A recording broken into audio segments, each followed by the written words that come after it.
भारत में चीन virus HMPV बढ़ुची संक्रमण देशर 4 राज्य में चिन्हट है एचएमपीवी आक्रांत।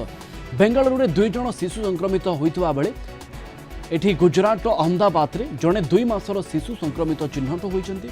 बेंगालुरु में 3 मासर शिशु कन्या और 8 मासर शिशु पुत्र संक्रमित होता जमापड़ी। से भली कोलकाता और चेन्नई में 2 शिशु संक्रमित होती।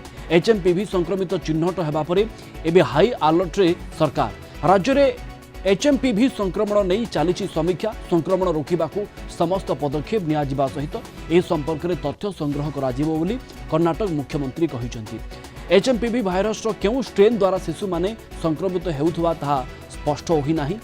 तेबे कौनसी संक्रमित विदेश यात्रा करि नथिबा जणा पड़िछि। सेपटे जदि केंद्र सरकार को कथा कहिबा, केंद्र सरकार मध्य ए दिगरे ध्यान रखिछि एवं खास करके केंद्र सरकार पक्षर भी कथा कहुई पूरा स्थिति उपरे केंद्र स्वास्थ्य मंत्रालय नजर रखिछि। तेबे आगकू कौन एभली एक स्थिति तैयारी हेबो जहाँ समस्त को भयभीत करिवो। डॉक्टर सुनील कोटा स्वास्थ्य विशेषज्ञ आम सहित जोड़ी होइछन्ति। डॉक्टर कोटा आपन को स्वागत करिवि। ये चीन भाइरस कौन एते भयर वातावरण तैयारी करिवो जहाँ को लेकिन एते गणमाध्यम रे चर्चा होउछि, माड़ी गला व्यापी जीव पुणी लॉकडाउन फेरी जीव कि ए कौन यार कौन सी वैलिड रिजन अच्छी जहाँ को लेकिन आम चर्चा करिपरिबा कि आलोचना करिपरिबा?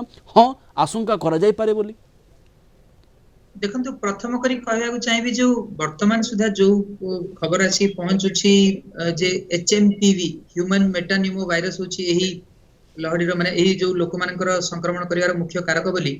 एही एचएमपीवी वायरस किछि नुवा वायरस नुहे जोटा कि बहुत समय रे देखिबे शीत ऋतु रे विशेष करी एचएमपीवी सहित इन्फ्लुएंजा ए ताछड़ा रेस्पिरेटरी सिंसिटियल वायरस आदि माने कॉमनली बहुत साधारणतः बहुत संख्या रे लोकन को श्वास जनित समस्या रे आक्रांत करै थांती।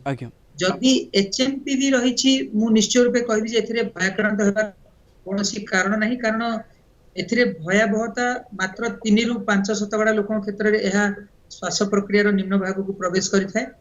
ता छडा जो कोरोना वायरस जो देखिबे भयावहता बहुत मात्रा लोकन ठार देखा जाउतला एथिरे से प्रतिशतटी कम रहिछि एवं एहार जो ड्यूरेशन जो रोगर अवधि मध्य रहिछि केवल 3 रु 5 दिन मात्र। किंतु कोरोना रे हम देखथुले प्रथम लहड़ी रे द्वितीय लहड़ी रे 10 दिन 12 दिन 15 दिन जाय मध्य लोके संक्रमित होई रहिथिले।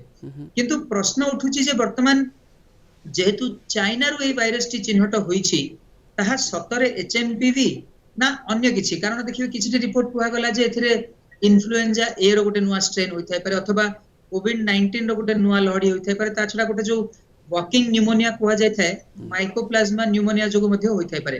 तेणु प्रथम प्रश्न निश्चय रूपे मोर व्यक्तिगत स्तर रे रहिबो जे जेपर्यंत गोटे विश्व स्तरीय गोटे निरपेक्ष जांच होई नाही, जेबिति आपण देखिबे जो विश्व स्वास्थ्य संगठन कथा कोंतु अथवा यूनाइटेड नेशन जदि गोटे पोस्ट गोटे जदि माने मंतव्य जदि सामना को आसु नाही से पर्यंत जेहेतु चाइना रो उत्पत्ति होईछि सेही कारण नै आमे निश्चय चिंतित होबा दरकार। कारण वर्तमान सुधा में संपूर्ण रूपे कहि परिबा नाही जे एटा केवल एचएमपीवी बोली। डॉक्टर कोटा सबुठ बड़ कथा एया मध्य कोविड समय मध्य आरंभरू समस्ते कहूथिले जे नाई एते लोक प्रभावित हेबे नाही, समस्ते संक्रमित हेबे किंतु प्राण जीवनी, किंतु परवर्ती पर्यायर लोकंकर मृत्यु घटिला।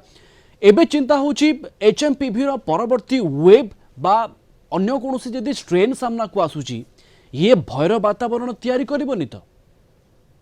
निश्चय सेटा तो माने आशंका समस्त मन रे रहिछि। किंतु वर्तमान जो एबे जो किछि पिला जो आक्रांत होइछन्ति सेमानक क्षेत्र रे भी कोनोसी ट्रैवल हिस्ट्री नाही, किंतु वर्तमान पिला माने संक्रमित होइछन्ति काहे कि ना एचएमपीवी जो ह्यूमन मेटानिमो वायरस विषय बहु मात्रा डिस्कस करा जाउछि। देखंतु सेही बेले जदि गत थर जो आमे देखिले कोविड-19 बेले कोरोना वायरस भी पूर्व समय रे बहु संख्या रे लोकन को संक्रमित करिथिला, किंतु सेही कोरोना वायरस रे एभली गोटे जो रूपरेखरे परिवर्तन आसिला जो म्यूटेंट वायरस टी सामना को आसिला जहा गोटे बहुत बड़ विभ्राटकर स्थिति रे सृष्टि करथिला। तेणु सेही कथा जेतले देखंतु जो 2019 डिसेंबर रे प्रथम थर करी कोविड-19 चिन्हट हला, किंतु विश्व सारा लोके जानिले केते बेले ना मार्च 2020 4 मास सेतले बीती आइथिला। तेणु वर्तमान भी हमको सही दृष्टि देखा पड़ो जे केमिति विश्व समुदाय तरफरु चाइना को निश्चय रूपे कठोर भाव पचारिबा दरकार जे कोन वायरस रहिছে এবং সেমানकर जो वायरस टी चिन्ह रहिছে। लोकन को गोटे प्रश्न सामना को आसुची सतरे कोन हमको आउ थरे मास्क पिंदी बाहर को बाहरिबा को पड़िबो, आउ थरे हमें लॉकडाउन नो सामना करिबा? हाँ, देखंतु वर्तमान समय एतिकी कहबी जे जो माने lung infection of unknown origin रहिछि हम्म, अथवा जो क्षेत्र रे बहु दिन धरि आपनकर श्वासजनित समस्या रहुछि अथवा आपनकर जो पूर्व समय स्वाभाविक मेडिसिन व्यवहार कला बेले उपशम लाभ करथले किंतु वर्तमान जदि लाभ करू नाहंती हम्म। सेही क्षेत्र रे किछिटी अनयूजुअल आमे सस्पेक्ट करिबा मास्क तो निश्चय परिधान करिबा मु भाबुछि बुद्धिमानतार परिचय रहिबो हम्म, कारण ताहा द्वारा हमें बहु मात्रा रे हमें संक्रमण चेन को रोकी परिबा कारण वर्तमान शीतर समय रहिछि आज्ञा अल्प अंचल रे माने जो गोटे छोटिया जगह रे बहु संख्या रे लोके एकत्रित हुअंती आपण देखिबे घर कबाट झरका सब बंद हुए गोटिए जगह रे बहु संख्या रे लोके एकत्रित हुअंती जहा द्वारा कि एहा क्लोज स्पेस रे जनगठन हम्म, अन्य माने व्यापी पारे बिल्कुल किंतु जो लॉकडाउन कथाटी सेटा निश्चय गोटे आमे कहि परिबा आगामी समय रे उत्तर पाइबा कारण कोरोना ଆଉ ଯଦି एचएमपीवी आपण कंपेयर करंती आज्ञा कोरोना रो अवधि बहुत रहिथिला माने 10 रु 15 दिन जाय मध्ये लोके संक्रमित रहउथले जोठी की वर्तमान क्षेत्र एही जो रोगर जो ड्यूरेशन अथवा अवधि रहिछि केवल 3 रु 5 दिन कोरोना समय रे भयावहता रहउथला 60 रु 70 शतकड़ा एथिरे भयावहता रहिछि 3 रु 5 बिल्कुल शतकड़ा सर किंतु कोविड समय भी आपण आम दर्शक मानक बहुत किसी परामर्श देते आम दर्शक भी शुणी मो आशा एचएमपीवी को लेकिन भी आपण परामर्श को लोक शुणवे और मानवे आपन को अनेक अनेक धन्यवाद सर अधिक आलोचना डॉक्टर सुनील कोटा स्वास्थ्य विशेषज्ञ आम सहित जोड़ी होते।